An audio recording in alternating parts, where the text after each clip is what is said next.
مساء الخير او صباح الخير. هنبدأ النهاردة اول فيديو حقيقي بنتكلم فيه على اللي احنا بنحبه كلنا، الكتب. هبدأ النهاردة بالكلام عن حد أثر جدا جدا في تاريخ الروايات في العالم كله، مش في بلده بس. جون رونالد رول تولكين، أو الشهير بجي آر آر تولكين. طبعا اول ما هقول اسم تولكين الناس كلها هتفكر في سيد الخواتم، لورد اوف ذا رينجز، او الهوبيت. بالفعل هما دول اشهر حاجتين انتجوا للراجل ده. مين هو تولكين؟ تولكين هو باختصار ابو الفانتازيا، بمعنى ان العالم بعد وفاة تولكين او بعد نشر اعمال تولكين كان الادب فيه شكل، وبعد نشر أعمال تولكين الأدب تحول إلى شكل تاني، بدليل خروج كتاب كبار جدا جدا وليهم أعمال في غاية النجاح والقوة من عباءة تولكين مباشرة.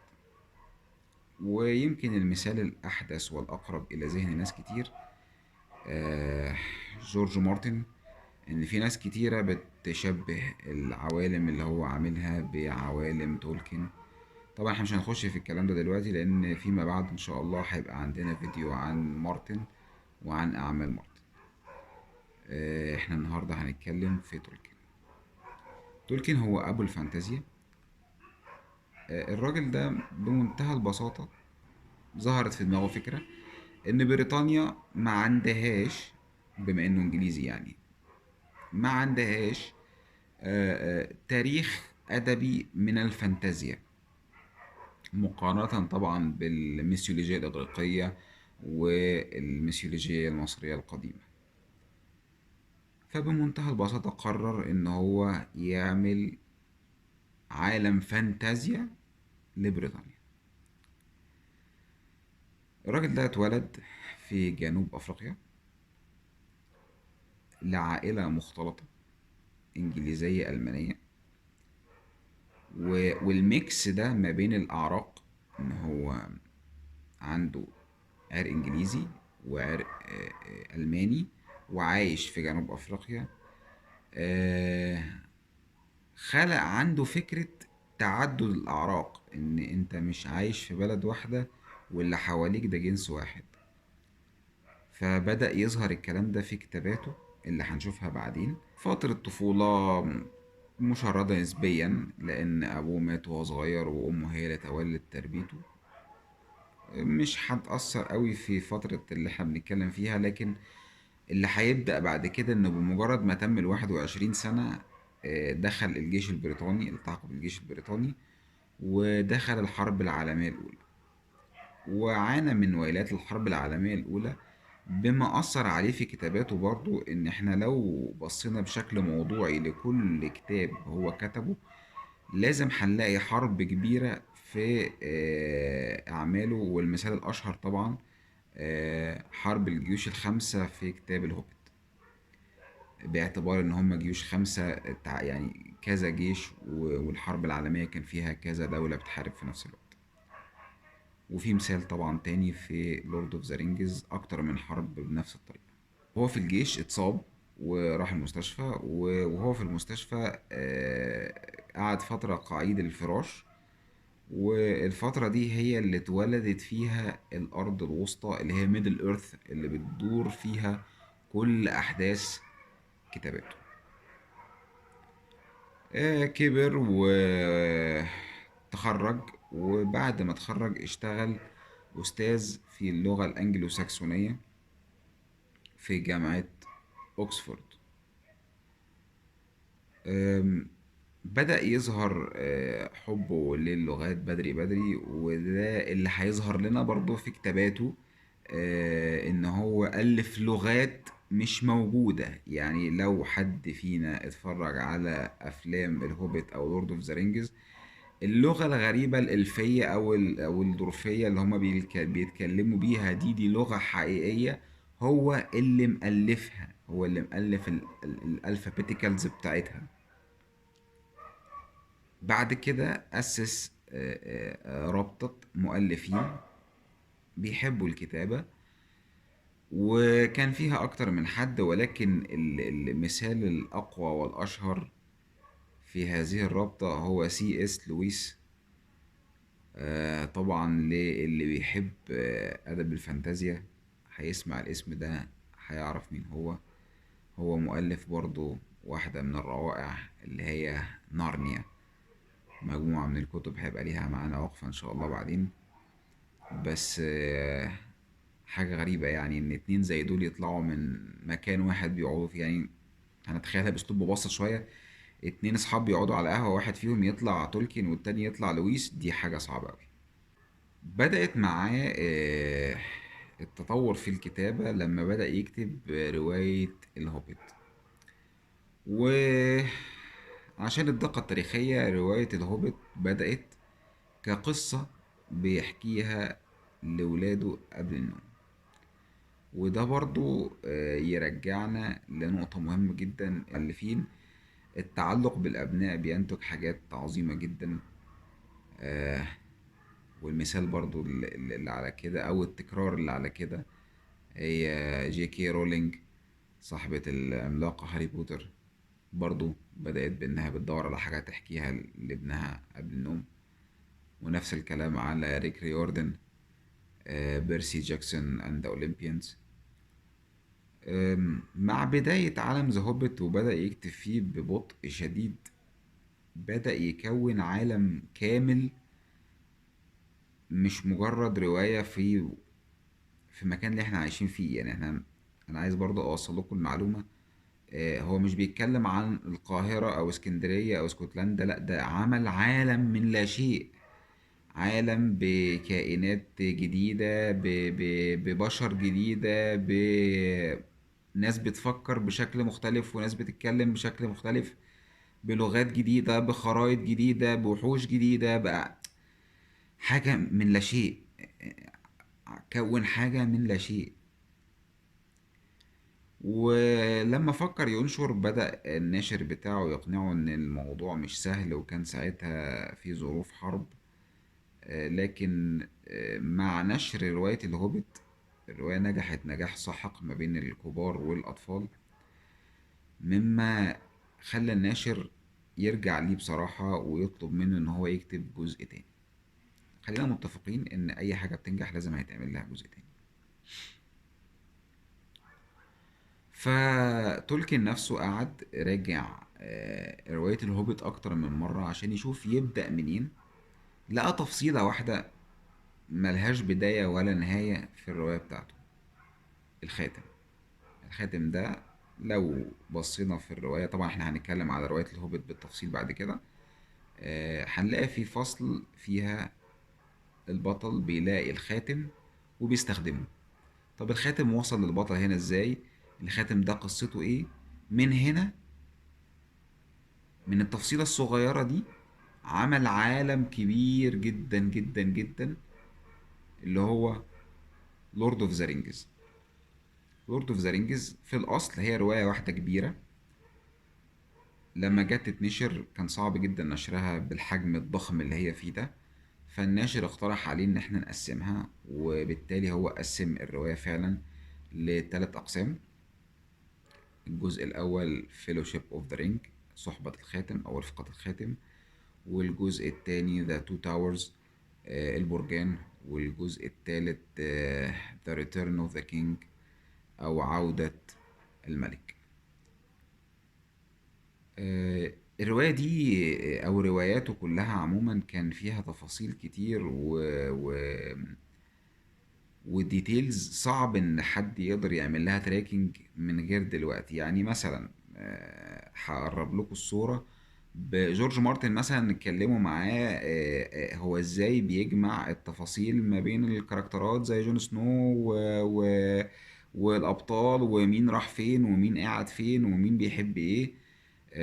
قال لهم ان ليه مساعدين مهمتهم ان هم كل واحد يبقى معاه كاركتر او يبقى معاه شخصية حافظ كل تفاصيلها ويعمل لها زي اكسل شيت ويعرف الكاركتر رايح فين وجاي منين.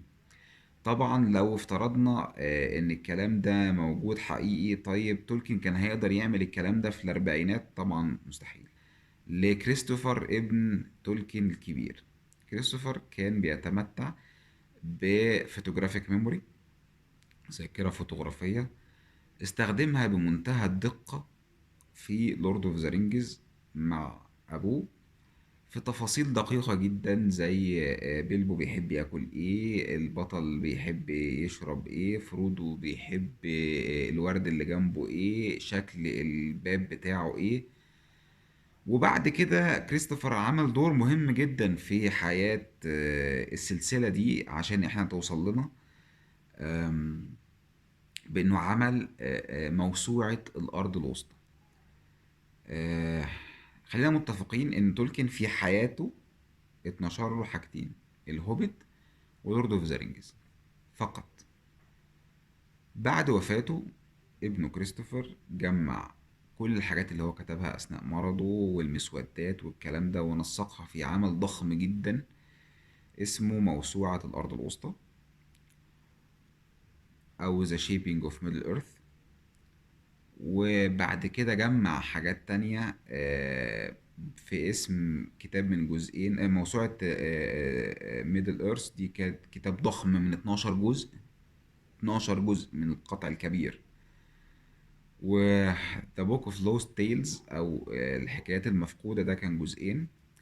وفي سالاماريان ده جزئين، غير ان هو جمع كل الاغاني والاشعار والنثر والقصص القصيرة وكل الكلام ده في كتب تانية صغيرة. فكريستوفر عمل دور كبير جدا في ان هو يوصل لنا الحاجات دي، عمرها ما كانت هتوصل لو مفيش حد قدر يجمعها بالاسلوب الشيق ده. طيب، انا لو عجبني عالم تولكن وغطست فيه جدا زي ما انا كطارق غطست فيه، اعمل ايه؟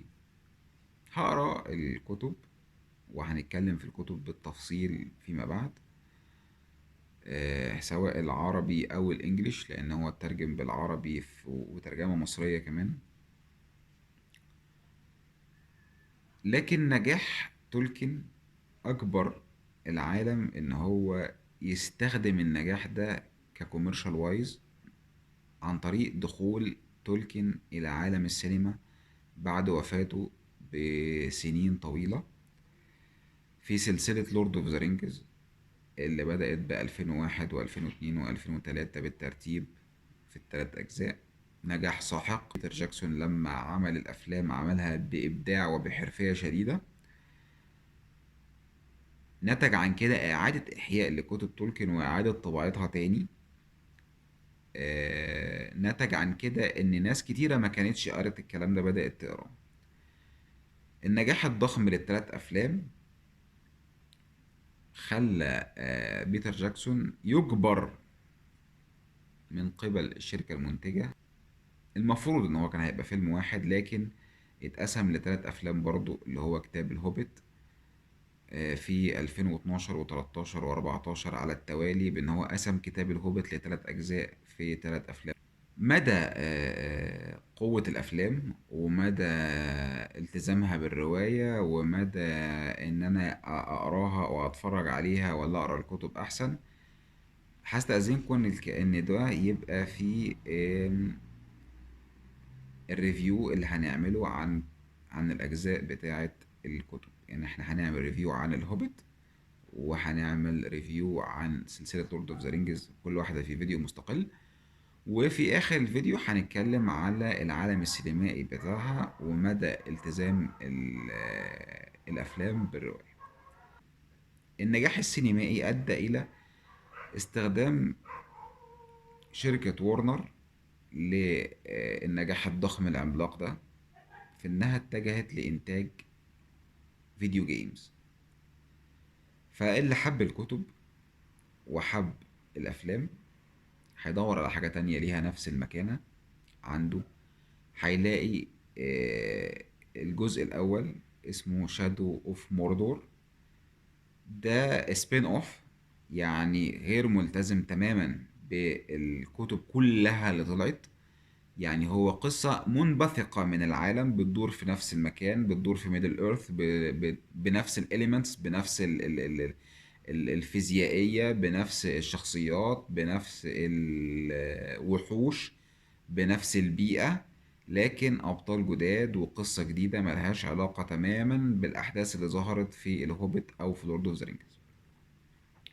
ونجحت نجاح ساحق جدا في 2014 تاريخ صدورها، وكانت جيم اوف ذا يير في الأكشن. نجاحها برضو أدى إلى ظهور تاني لنفس الفكرة في جزء جديد للعبة باسم شادو اوف وور في 2017، وبرضو نجحت نجاح معقول جدا. وبرضو بنفس الفيزيائية بشكل أوسع وفي نفس البيئة، وإلى جانب ظهور شخصيات بشكل قوي جدا ومجسد تماما من الأفلام.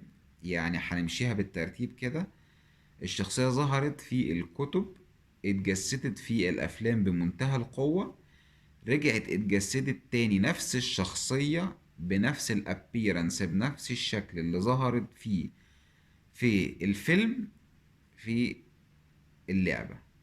وده زود رونقها وزود قوتها بشدة، ونجحت نجاح معقول جدا مقارنة بتاريخ صدورها في 2017. الجيمين موجودين على الجيل الحالي من الكونسولز، البلاي ستيشن 4 والاكس بوكس 1، واعتقد عشان مفتيش تقريبا على البي سي. ودي كانت نهاية اول فيديو لينا، كنا بنتكلم فيه على تولكن والعالم اللي هو عمله. لو عجبكم استأذنكم لايك وسبسكرايب، وما ننساش نشير الفيديو. وفي الكومنتس تحت هستنى تقولوا لي ايه رأيكم، وايه التعديلات اللي احنا ممكن نعملها، وايه اللي ممكن نتكلم عليه بعدين. السلام عليكم.